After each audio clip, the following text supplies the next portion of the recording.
Facebook social મીડિયાની શરૂઆત મારા દ્વારા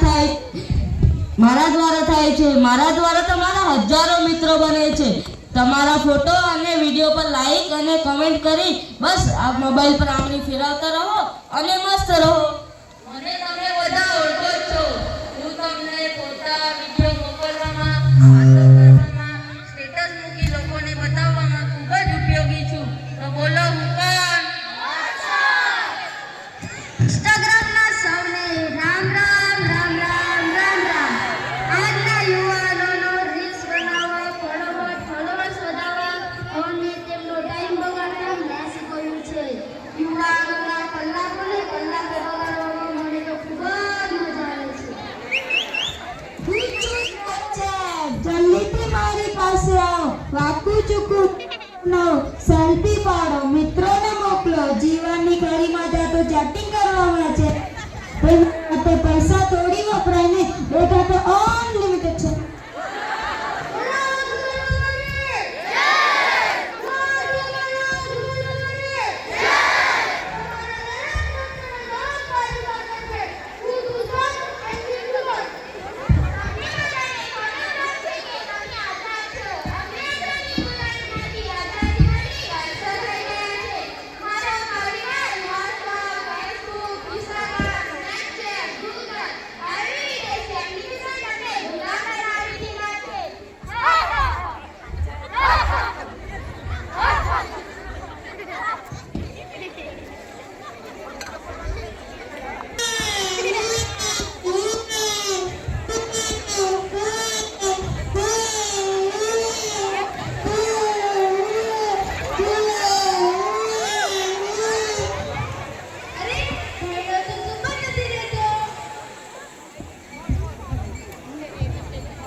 શીખવ્યું પણ ન ભૂલી ગયો.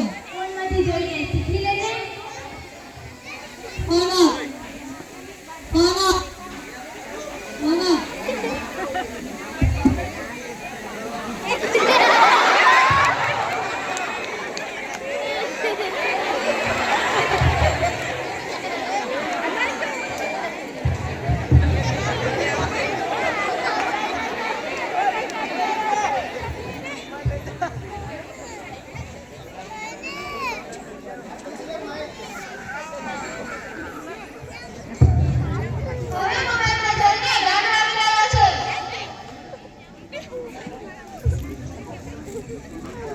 અરે રે, આ તો જુઓ ફેસબુકના વિડીયો જોઈને નાચી રહ્યા છે. જુઓ આ તો ઇન્સ્ટાગ્રામમાં રીલ્સ જોવા લાગ્યો. જુઓ આ તો વાકું ચૂકું મોડું કરીને સેલ્ફી પાડવા લાગ્યો.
He's good. He is good.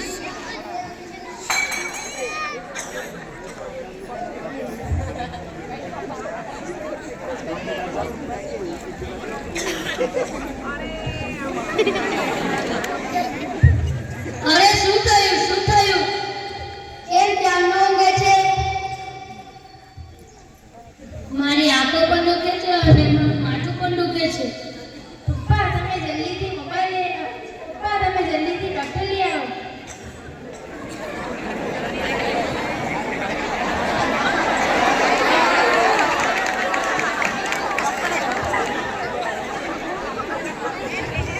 બેટા ઉઠો છો તો?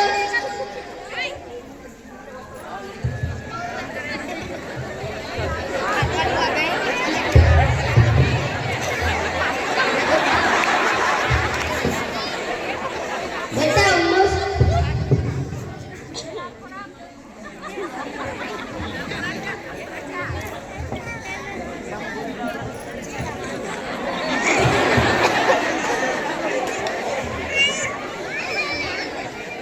તમારો છોકરો કેટલા ટાઈમ ફોન જુએ છે? એને મોબાઈલમાં ખૂબ જ રસ છે. મોબાઈલ જોતા જોતા ઊંઘી પણ જાય છે. મોબાઈલની પૂરી બેટરી ક્રિયા ક્યાં સુધી મોબાઈલ વાપરે? જુઓ, વધારે પડતો મોબાઈલ જોવાથી તેને માનસિક મગજ અસર થઈ છે. તેનું માથું દુખે છે. વધારે પડતો મોબાઈલ જોવાથી તેને આંખે નંબર આવી જાય છે. માટે જાડા કાચવાળા ચશ્મા લાવવા પડશે. તેને મોબાઈલની લત છોડાવવી જ પડશે. ડોક્ટર સાહેબ, અમારા ભાઈને માટે બધું જ કરશું. તમે કહો શું કરીએ? પહેલા તો તમે જ મોબાઈલનો ઉપયોગ મર્યાદામાં કરો. જરૂર પડતો જ ઉપયોગ કરો. બાળકોની સાથે સમય પસાર કરો. બાળકોને ઘરની બહાર મિત્રો સાથે રમવા મૂકો. બાળકોને અમને જગ્યાએ ફરવા લઈ જાઓ. બાળકોને આપણે ધર્મ, સંસ્કૃતિ, ઇતિહાસ વિશે વાતો કરો.